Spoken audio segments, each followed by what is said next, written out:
Mesdames et messieurs, bonjour à tous et bienvenue dans cette nouvelle édition du journal de CCTV français en direct de Beijing. Voici tout de suite les grands titres de l'actualité.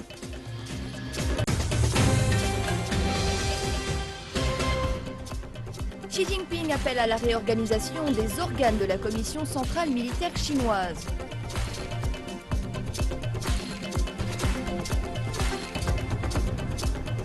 Tentative de reprise de dialogue avec les talibans afghans à Islamabad dans l'espoir d'enclencher un processus de paix.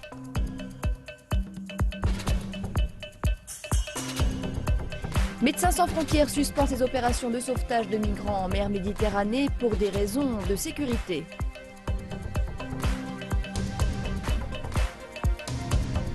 La chancelière allemande Angela Merkel, vivement critiquée après les agressions de Cologne où des migrants récemment arrivés sont pointés du doigt. Enfin, une légende de la musique s'éteint. Le créateur de Ziggy Stardust, David Bowie, s'est éteint à l'âge de 69 ans.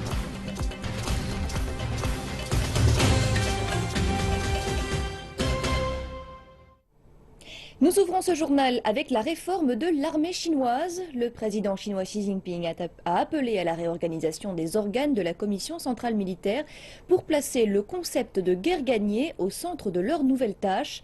Xi Jinping, qui est aussi secrétaire général du comité central du Parti communiste chinois et président de la Commission centrale militaire, a fait ses remarques lundi durant sa rencontre avec les nouveaux chefs des 15 organes en question, comprenant le département conjoint de l'état-major, une commission d'inspection de la discipline et un bureau d'audit. Le président Xi affirme que les organes de la commission doivent se concentrer sur les affaires militaires, les guerres et comment remporter les batailles, et renforcer sa prise de conscience dans la préparation des guerres. Il a aussi appelé à différents organes à s'adapter aux changements apportés au système de commandement opérationnel et à construire un système de commandement intégré et effectif.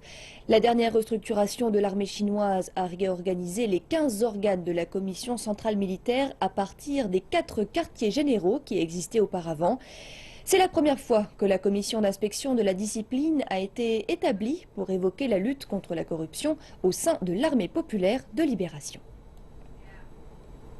Le ministère sud-coréen des Affaires étrangères a confirmé que 4 représentants aux négociations à 6 sur la dénucléarisation de la péninsule coréenne vont se rencontrer cette semaine. Le sud-coréen Han Jong-kuk va rencontrer ses homologues américains et japonais mercredi à Séoul. Monsieur Wang sera à Beijing le lendemain pour rencontrer le représentant spécial de la Chine, Wu Dawei. La RPDC, la Corée du Sud, le Japon, la Chine, la Russie et les États-Unis ont débuté les négociations à 6 sur la dénucléarisation de la péninsule coréenne en 2003. Les discussions ont été suspendues après que Pyongyang a effectué des essais nucléaires en 2006 et 2009. Les Nord-Coréens ont quitté la table des négociations en 2008. Après les essais nucléaires de la RPDC, la Chine a mobilisé plus de 500 personnes pour effectuer des relevés de radiation le long de la frontière. Rien d'anormal n'a été détecté. À 2 heures de route de la ville de Changbaishan se trouve la frontière avec la RPDC. Des prélèvements ont lieu ici. Le long de la frontière de 1700 km, nous avons déployé 36 stations fixes et 14 mobiles. Plus de 500 personnes sont impliquées dans cette tâche et dans les laboratoires. Les stations mobiles transmettent les chiffres en temps réel. Le personnel nous a parlé de leurs recherches. Ils cherchent du tritium, une forme radioactive de l'hydrogène, ingrédient vital de la bombache. Vous pouvez voir ici 6 petites bouteilles dans cet engin. C'est un système d'échantillonnage pour le tritium gazeux et le tritium liquide. Ce système est utilisé spécialement pour surveiller l'impact des essais nucléaires de la bombe à hydrogène. Notre système sera très utile pour détecter le tritium. Et dans cette station, les inspecteurs cherchent une autre substance radioactive trouvée souvent après des essais nucléaires. L'iode 131 est le signe d'une réaction nucléaire. En surveillant son taux, nous pouvons vérifier si la qualité de l'air a été affectée par ce polluant, car il peut voyager dans l'air. Des échantillons d'eau et de terre ont été prélevés pour surveiller le taux de radiation. La bonne nouvelle est que les autorités chinoises ont déjà écarté la thèse d'une radiation de masse.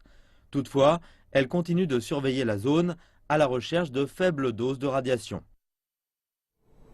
En Asie toujours, une réunion destinée à relancer le dialogue entre Kaboul et les talibans afghans a lieu actuellement à Islamabad.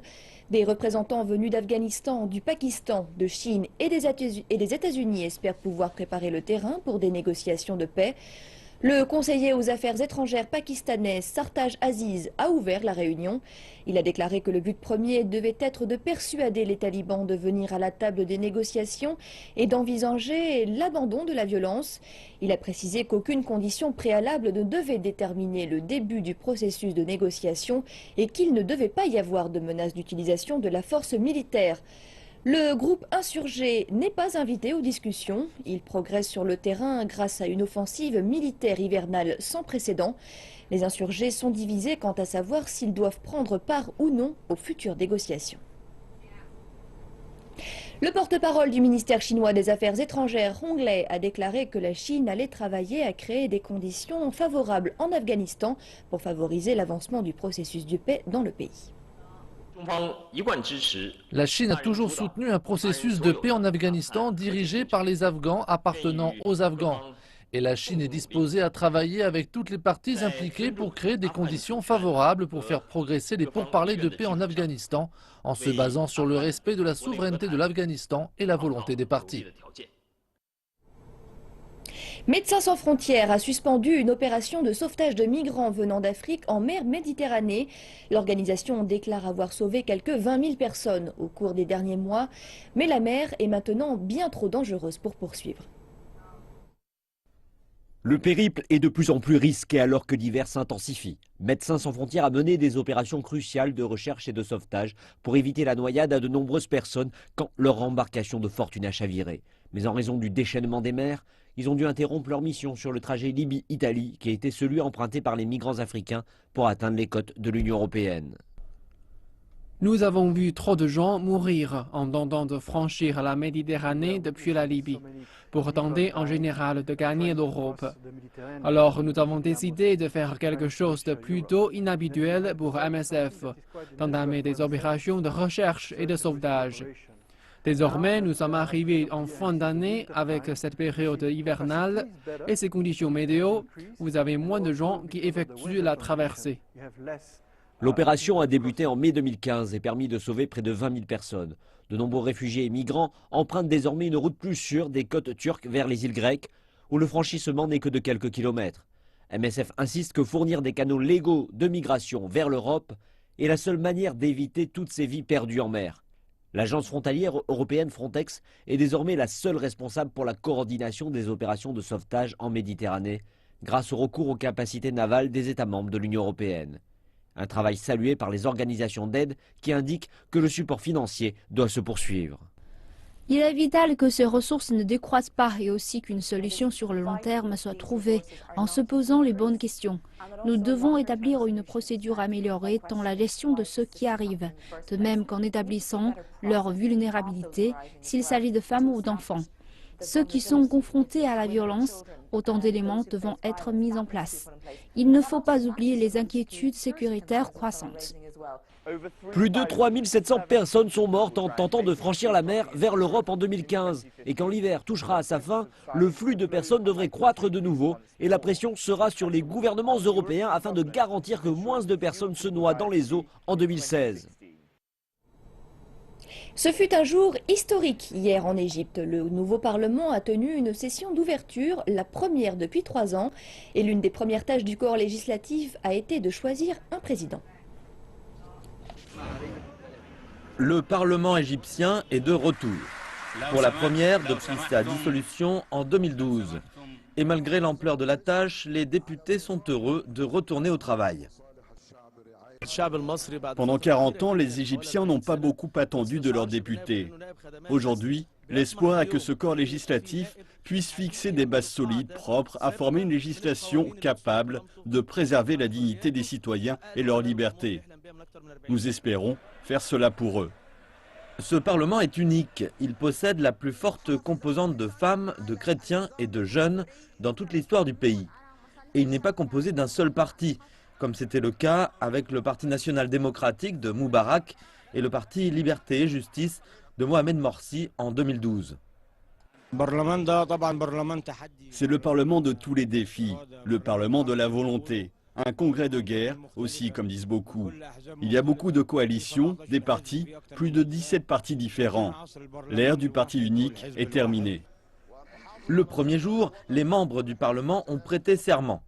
Ensuite, ils vont désigner un président. Et les travaux pourront commencer. Les députés ont encore 15 jours pour approuver des centaines de lois ordonnées par décret pendant que le Parlement était suspendu.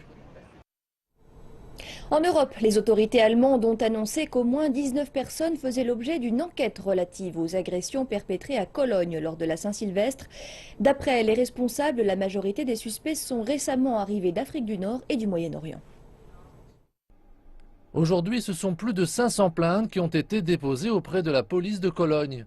Toutes sont liées aux événements ayant eu lieu le 31 décembre à proximité de la principale cathédrale de la ville. La moitié de ces plaintes portent sur des agressions sexuelles et 2 d'entre elles ont été déposées pour viol. Il s'agit d'un incident qui bouleverse tout ministre de l'Intérieur. J'ai beaucoup pensé à ces femmes sans protection qui ont été salies à la merci de ces bandes d'hommes. Cela m'a choqué et indigné. Ralph Jäger déclare que 19 personnes font l'objet d'une enquête, parmi lesquelles 14 viennent du Maroc ou d'Algérie. Sur ces 19 suspects, 10 se déclarent être demandeurs d'asile. Quant aux 9 autres, ils séjourneraient illégalement en Allemagne. L'Allemagne, la plus grande nation européenne, a accueilli l'an dernier plus d'1 million de migrants. Les révélations faisant état de la participation de certains d'entre eux aux récentes agressions ont provoqué ce week-end la réaction de manifestants qui leur sont opposés. La police a dû faire usage de canons à eau pour les disperser. Dans d'autres incidents, les autorités policières ont fait savoir que des bandes avaient attaqué et blessé au moins 11 étrangers venus du Pakistan, de Syrie et de Guinée. Des responsables fédéraux allemands ont condamné ce qu'ils qualifient d'opération de représailles. Le gouvernement allemand s'oppose à toute forme de violence perpétrée contre des réfugiés ou des demandeurs d'asile. Nous poursuivons les discussions autour de possibles conséquences pénales et politiques à la suite des crimes constatés à Cologne lors de la Saint-Sylvestre. Cependant, aucun argument ne peut justifier de telles réactions. Mais un tiers des Allemands déclarent que leur opinion sur les étrangers s'est aggravée depuis ces attaques. Dans ce dernier sondage, on apprend aussi que plus de la moitié des citoyens craignent que l'arrivée de réfugiés augmente les risques de délit. Du côté politique, on constate une certaine violence, certains exigeant le départ de la chancelière Angela Merkel, première femme au pouvoir dans le pays et en poste depuis une dizaine d'années. Même si Angela Merkel s'est déclarée favorable à l'extradition des migrants coupables de crimes, elle ne s'est pas prononcée sur son refus de plafonner le nombre de migrants autorisés à entrer sur le sol germanique. La dirigeante insiste toujours sur le fait qu'il appartient à l'Europe de parvenir à une solution commune sur la crise des migrants. Économie chinoise à présent. Le Bureau national chinois des statistiques a annoncé que l'indice des prix à la consommation avait augmenté le mois dernier après une croissance atone en 2015. L'IPC était en hausse de 1,6% en décembre et de 1,4% en 2015. Les prix du porc et des légumes ont beaucoup contribué à ce chiffre. Le prix du porc a commencé à augmenter en avril, poussant l'IPC à la hausse en août. Les légumes ont souffert des tempêtes, du smog et des températures en août, novembre et décembre. Et regardant plus loin, les analystes disent que la demande est faible et qu'elle va faire baisser les prix. Le prix de l'huile est bas et stable et pourrait aussi faire baisser les prix. À ce moment, les prix sortis d'usine. Bien que nos prix aient pris 1 ou 2%, notre PIB a baissé durant les 3 premiers trimestres de 2015. Ceci veut dire qu'il faut prendre des variables en fonction de la pression déflationniste. Le secteur chinois de la manufacture est en berne. L'indice des prix à la production s'est contracté pour le 46e mois consécutif. Les analystes affirment que la restructuration de l'économie chinoise et le prix des matières premières sont les responsables de cette situation. L'indice des prix à la production, une mesure des prix des biens vendus après l'usine, est demeuré faible en 2015.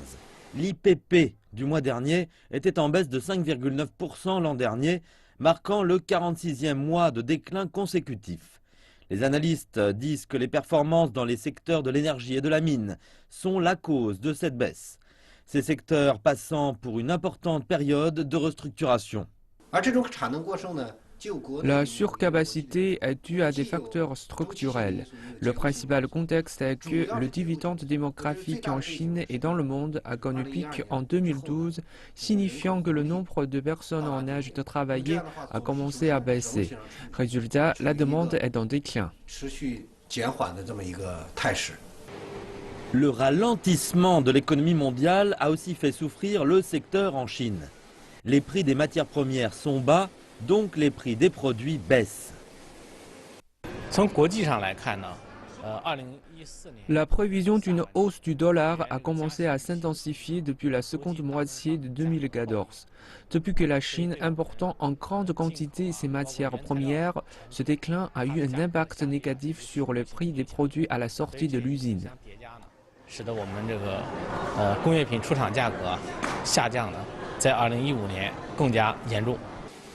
Les problèmes structurels et cycliques ont contribué à la baisse des prix industriels. Mais les économistes pensent que cela pourrait augurer d'un avenir plus commerçant dès l'année en cours. À compter de cette semaine, les ressortissants chinois souhaitant se rendre au Royaume-Uni pourront bénéficier d'un visa de 2 ans. Le visa est valable pour les touristes et hommes d'affaires participant à des conférences ou cherchant des opportunités d'affaires. Les visiteurs britanniques se rendant en Chine bénéficieront du même visa, qui coûtera 85 livres sterling. C'est le prix du visa visiteur de 6 mois auquel les touristes chinois et britanniques avaient jusqu'à présent droit. Le Royaume-Uni pourrait transformer ce visa de 2 ans en un visa multiple entrée de 10 ans. La Grande-Bretagne va également faciliter la collecte des visas avant le départ. Le nombre de visiteurs au cours des 6 premiers mois de l'année 2015 a augmenté de 30% pour atteindre les 90 000. De plus, les touristes chinois ont dépensé plus et sont restés plus longtemps que les touristes des autres pays. Les autorités britanniques indiquent que le nombre de touristes se sentant bien accueillis a plus que doublé en 5 ans. Le secteur touristique est le 7e secteur d'activité de la Grande-Bretagne, avec un poids de 50 milliards de dollars. Et avec ces nouveaux visas, l'amour de la Chine pour la Grande-Bretagne ne devrait pas faiblir. C'est la croissance du marché chinois lui-même qui est déjà le plus gros marché à l'export du monde. Donc oui, nous voulons être compétitifs. C'est une bonne nouvelle, c'est vraiment un pas en avant. Cela va nous permettre d'être compétitifs. Notre visa fait partie de notre offre aux touristes chinois. Cinéma maintenant. Le film The Revenant a été le grand gagnant de la cérémonie des Golden Globes qui s'est déroulée dimanche dernier. Revenons tout de suite sur les grands moments de cette soirée. Golden Globe goes to Leonardo DiCaprio. Le film de vengeance, The Revenant, a remporté 3 prix. Meilleur film dramatique, meilleur acteur dramatique pour Leonardo DiCaprio et meilleur réalisateur pour Alejandro Iñárritu. I want to share this award with all the First Nations people represented in this film. Je veux partager ce prix avec tous les Amérindiens représentés dans le film et toutes les communautés indigènes autour du monde. Il est temps que nous reconnaissions notre histoire et que nous protégions nos terres indigènes des intérêts des corporations et des gens qui sont là pour les exploiter. Il est temps que nous écoutions votre voix et que nous protégions la planète pour les futures générations. Merci beaucoup. Le prix de la meilleure comédie ou comédie musicale est allé à Seul sur Mars.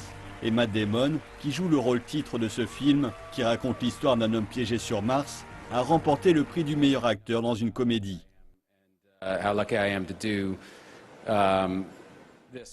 Je sais à quel point je suis chanceux de faire ce métier.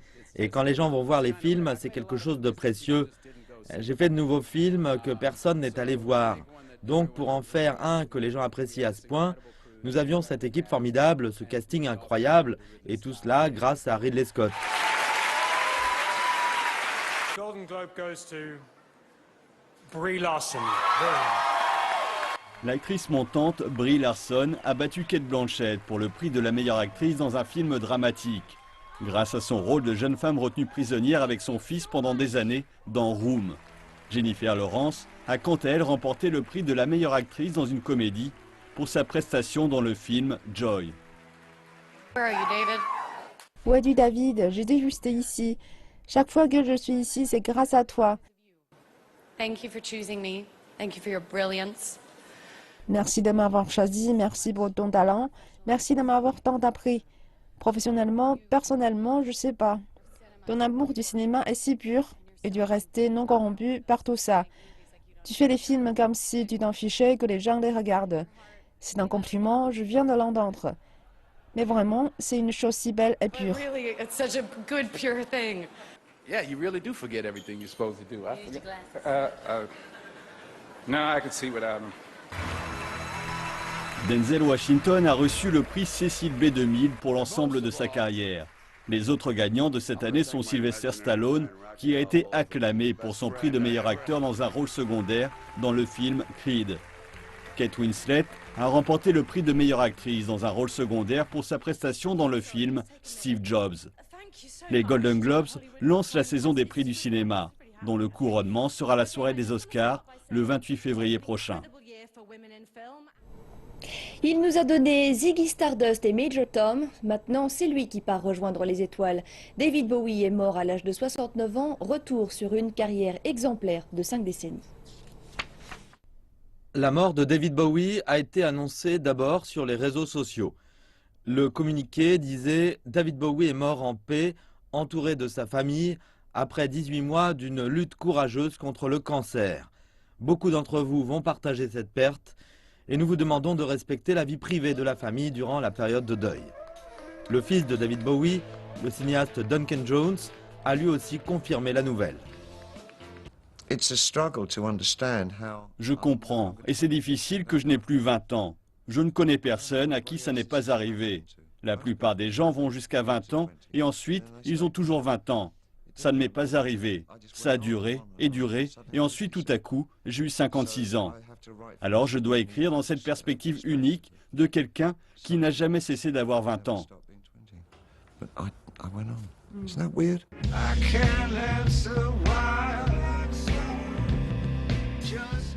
Au cours de ses 50 ans de carrière, l'auteur, compositeur, interprète, mais aussi producteur de rock, hard rock, pop, dance, punk, soul ou encore musique électronique, a sorti 25 albums.